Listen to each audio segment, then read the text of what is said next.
And this time they're off.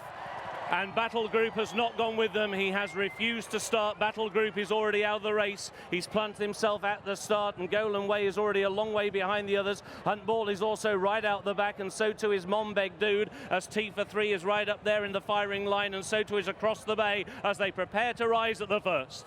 And the Grey Rose of the Moon is also among the leaders as they take the first fence. Twirling Magnet was a faller at the first and quite badly hampered Golan Way in the process, but the rest seem to have got over it safely. Onto fence 2 they come. Wayward Prince up with the leaders with Across the Bay and a noseband, and the package towards the outer. Burden Porters come down at fence 2. Horse galloping away loose, none the worse, and now they come to the big ditch. Prince de Beauchesne, Red Cap up the inner, Long Run is prominent. Leaders go streaming out over the ditch. We've lost Big Shoe at the ditch. Big Shoe unseated. Onto fence 4 they go. Across the Bay, Long Run, Wayward Prince just ahead of Rose of the Moon and the package. Leaders over safely. Chance de Roy made quite a bad mistake. Alvarado is towards the rear with Bucker's Bridge and Golan Way. Tidal Bay is well back at this stage. Also towards the rear last time, Dalbin, Cruise Linen and Vesper Bell as they take the 5th. As they jumped the 5th, it was Long Run who touched down just in front there from Mountainous in second, and then came Rose of the Moon with Across the Bay next in the field from Wayward Prince and T for 3, and then Colbert Station just in front of Mr. Moonshine. Then down towards the inside, Rasta Marie as they come to face up to Beaches. Across the Bay, the leader as they tip Beaches. General bunching up the inside, and might have lost one on the inside there as they went over Beaches Brook. As they head down towards Foynehaven, it's Across the Bay who leads the way from Long Run, and then came up the inside Prince de Beauchesne. Just in front then of Mountainous as they make the way towards the canal turn. Then Wayward Prince and Balthazar King. The package and T for 3 chase up with 1 in a Milan. Next in the field is Rocky Creek and then Golan Way and the Rainbow Hunter as they take the canal turn now. And Golan Way is down at the canal turn, and Tidal Bay has been brought down. Tidal Bay's down at the canal turn and also been unshipped there as Our Father as Across the Bay and Long Run lead, and Long Run's gone at Valentine's. Down at Valentine's. Mountainous is also down at Valentine's, and the Rainbow Hunter gets only 1 fence further than 12 months ago. He's gone as well as they go to the fence after Valentine's. Across the Bay left in a clear lead from Mr. Moonshine in the blue and yellow.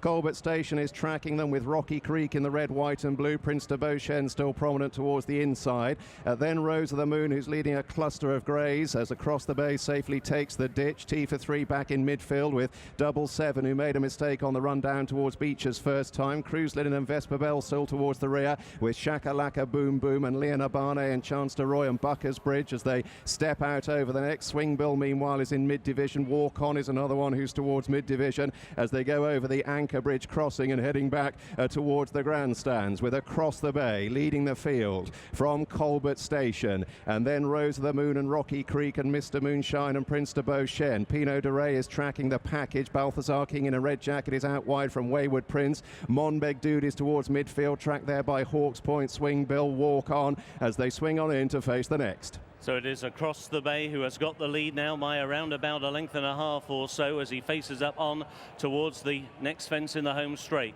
Racing in second is Colbert Station, and then towards the inside in third position is Mr. Moonshine, who's racing alongside one of the greys, Rose of the Moon, and then Balthazar King as they cross over that fence. PINEAU de Re made a very bad mistake and badly hampered 1 in a million, but both of them have survived. Very hard driven now is Vintage Star, who's been well off the bit for about half a mile. Vesper Bell's made blunders and has dropped right out the back of the field as they go over the fence, which will be the last in a circuit's time. Shakalaka Boom Boom was very slow over that fence. So they now come on towards the 15th, which is the chair, and it's Colbert Station who is now tracking the leader Across the Bay. Across the Bay, hounded by Loose Horses as he comes into his takeoff stride, but he's jumped it okay to Colbert Station, who's over in second. T for 3 is down. T for 3 has gone on the inside and is the only one to come down at the chair. So they go towards the 16th of water. It is Across the Bay who leads by 3 lengths. Colbert Station over in second. Mr. Moonshine was over in third, and then towards the inside, Prince de Beauchesne was in fourth. Rose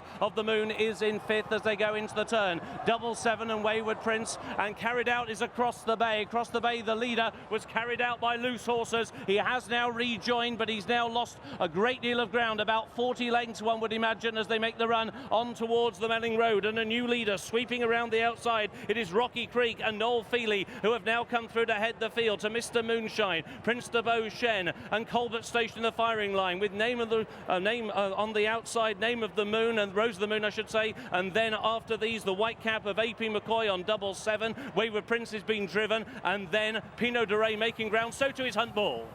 Over fence 17 they go, and Colbert Station was just ahead across the bay, is now toiling, having been badly hampered. Raz de Marie and Quito de la Roca well behind as they come to the 18th. Rocky Creek just about led the field over it from Colbert Station. Double 7 is much closer. McCoy in the white cap wide of the package. Mr. Moonshine just behind him as they come to the ditch, the 19th. Prince de Beauchesne, one in a Milan in a yellow jacket, tracks them, watching the leaders get over it safely. Mistake from one in a Milan. Shakalaka Boom Boom blundered in rear. Quito de la Roca is just about last of those still going as they move on towards the next. Rocky Creek from Mr. Moonshine. Colbert Station took it in third, and then double 7. Shakalaka Boom Boom meanwhile has been pulled up. Rose of the Moon is still going not far off the leaders, also still going the likes of Vintage Star. Monbeg Dude very patiently ridden in midfield as they go on towards the fence before Beeches. And at the 21st fence, it was Rocky Creek who led the field as they jumped the one before Beaches from Mr. Moonshine in second in double 7, then Colbert Station. The package in behind those with Balthazar King and Vintage Star is next in the field. Up the inside, Prince de Beauchesne still well in touch along with PINEAU DE RE as they take Beaches for the second time. Bad mistake on the inside from one in a Milan, and he's down. One in a Milan has gone at Beaches for the second time as they make their way down to 4 in Avon. And out in front, Mr. Moonshine with Rocky Creek. These are first pair from Prince de Beauchesne close up in behind with PINEAU DE RE. Double 7 is with the leading group as well. Then Balthazar King. Next in the field is the package. Vesper Bells tracking those through. Then Rose of the Moon and Chance de Roy from Monbeg Dude and Alvarado. Then came Walk On. Next in the field is Hunt Ball, then Swing Ball. Behind that one is Vintage Star. Lena Burners trying to make a bit of ground. Colbert Station's going to be pulled up at the back of the field. Wayward Prince is the last one going as they jump Valentine's. Also pulled up, we've had Trio de Lane, Quito de la Roca has been pulled up. Most of those still going have got safely over Valentine's, where Mr. Moonshine in the colours carried successfully 12 months ago is out in front from Rocky Creek and double 7. PINEAU DE RE, Rose of the Moon was a faller when just beginning to struggle. Looks as though Vintage Star is pulling up at the back of the field as they move on towards the next. Mr. Moonshine and Rocky Creek pretty much together. Double 7, Chance de Roy, Red Cap getting closer, and then PINEAU DE RE and the package. And then towards the outside, Balthazar King. Leon Abane has been pulled up as they move on now towards the third last. Mr. Moonshine and Rocky Creek take it as one. Chance de Roy right behind them with double 7. McCoy only a couple of lengths off the lead. Others out the back of the field that are still going but tailed off include Hawks Point and Raz de Marie as they go over the Anchor Bridge crossing and heading towards the last 5.5 furlongs of the Crabbies Grand National. Rocky Creek with PINEAU DE RE in a white jacket joining him. Balthazar King coming up there on the outside. Wayward Prince unseated when tailed off at the third last. Double 7 meanwhile is close up in fourth. Mr. Moonshine is back to fifth, and then Chance de Roy as they turn for home and the final 2 fences. And it is Rocky Creek on the inside who has now taken the lead. A 12th ride in the race for Noel Feely. On his outside, PINEAU DE RE. A 7th ride here for Leighton Aspell as Walk On is going to be pulled up before the second from home. Richard Johnson and Balthazar King towards the outside will take that one in third, and then AP McCoy on double 7 was over in fourth as they race on now towards the 30th and final fence in the Crabbies Grand National, and it's PINEAU DE RE who comes to the final fence with Leighton Aspell. They have a lead of 3 lengths over Balthazar King over in second. Double 7 is now into third. Rocky Creek is in fourth, and then Chance de Roy is in fifth. Monbeg Dude is in sixth, and Swing Bell is in seventh as they race now on towards the elbow. It's PINEAU DE RE who is now clearing away. He's out in front by 6 lengths as he goes around the elbow to Balthazar King in second place, and on the outside is double 7, but with another 150 yards to go in the Crabbies Grand National, it is PINEAU DE RE for Dr. Richard Newland. A 7th ride in the race for Leighton Aspell will be a winning ride as PINEAU DE RE wins the National. Balthazar King was in second and double 7 was in third. Alvarado stayed on for fourth, followed by Chance de Roy, Rocky Creek, Monbeg Dude, and these were followed home at long intervals by Swing Bell and to the inside Raz de Marie. What a fairy tale winner of the Grand National, Leighton Aspell, who retired from the saddle. Since he's come back, he's had a fantastic season, and this has topped it right off. And he has won it on PINEAU DE RE for Dr. Richard Newland, who wins the race with his first ever runner in the race. Fantastic stuff. Leighton Aspell previously second on Supreme Glory back in 2003, but this is a fantastic performance from man and horse, and also from the trainer, Dr. Dr. Richard Newland, congratulations all round. Second was Balthazar King, ridden with more restraint this time around. He's loved the fences all over again, and for a second time Richard Johnson is second in the race, as is trainer Philip Hobbs. In third it was double seven for Tony McCoy and Martin Brassel. That trainer has done so well with the horses that he sent to this race. And in fourth, those colours carried into the places again, like Kappa Blur and State of Play before him. Alvarado in fourth were Paul Maloney and Fergal O'Brien. And further down the field, in fifth we had Chancellor Roy, also trained by Philip Hobbs, Tom O'Brien riding. And sixth, showing with a bold show all the way round, was Rocky Creek for Paul Nicholls and Noel Fahili. But this is a tremendous performance from PINEAU de Re. And by the way, well done, Steve, you tipped the winner. Yeah, every dog and all that, but he mainly jumped well. And the one thing he has, I think, proven, he has got tremendous stamina, the horse, and once he's got round, he crept into the second circuit, and you fancied if his jumping stood up, it was, he's going to take some beating. What a wonderful run by the second. I mean, you get fond of horses. What a great run by Balthazar King. Ridden with more restraint today, a versatile horse, better than ever at the age of 10, cross countries at Cheltenham, Grand National fences here. He's the most foot perfect of horses, and it was nice to see him ridden like that and to run so well. And how about Leighton Aspell? What a story this is. Isn't it just? I'm just thinking back to you and I being at Exeter, Richard, when PINEAU de Re won, and I said to Dr. Richard Newland, all your horses have been winning recently apart from this one, and he said, I know, and this is meant to be the best one I've got. And then it bolted up in Exeter that day. So he did say on that day, I've got a sneaking fancy for this horse for the Grand National. I want to get him into that race. I think he might like it. And he'd like it, he did. And I think it's becoming more and more evident, particularly with the change in fences, that it's even more necessary to stay all day, because there are 4 or 5 that you'll see on the replay that are going really, really strongly, and they just don't quite get home. Rocky Creek would be one. Rocky Creek was one. Mr. Moonshine was another. Chancellor Roy moved into it really well. And they just didn't quite see it out. Dream come true, Leighton. Absolutely. Everybody wants to win the National. I'm 37, I'm nearly 30 years, so you don't know how many more chances you get. I looked at a few winners for Richard this year, and he offered me to ride on PINEAU de Re, and I was very happy to have it. And he's a good stayer, even though he did a fall in the Beach last year. Had a super ride round. He didn't get wound up by the false starts. And he took your time. Yeah, and I ended up being handy there once ago. I jumped so well. We only went a steady gallop, and I could really get in tight defence just to take my time. We missed a few, but I suppose that's the same for everybody on the way around. From Valentine's, from Canalton onwards, with a lovely clear passage all the way.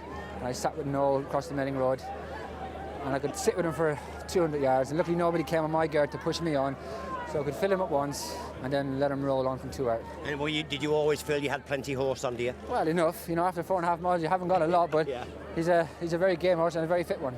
And what does it mean to you at this stage of your career to go and win a Grand National? You'll have to pinch yourself for the next fortnight, I would imagine. Yeah, it's great. We've done this for years, and as much as you share it with your friends, you really, really want to bit yourself, and it was great to get it today. And on the way around, you didn't have to sidestep any fallers or anything like that? No casualties near you? It was Valentine's first time. I think Long Run went and something else. Yes, it did, And then something got hampered by them, which just made me snatch briefly. But other than that, a few times I had to go left, a few times I had to go right. But it's the same for everybody. You'll change your route between fences all the time just to get a good sight to, Yeah. Many congratulations, Leighton. Cheers.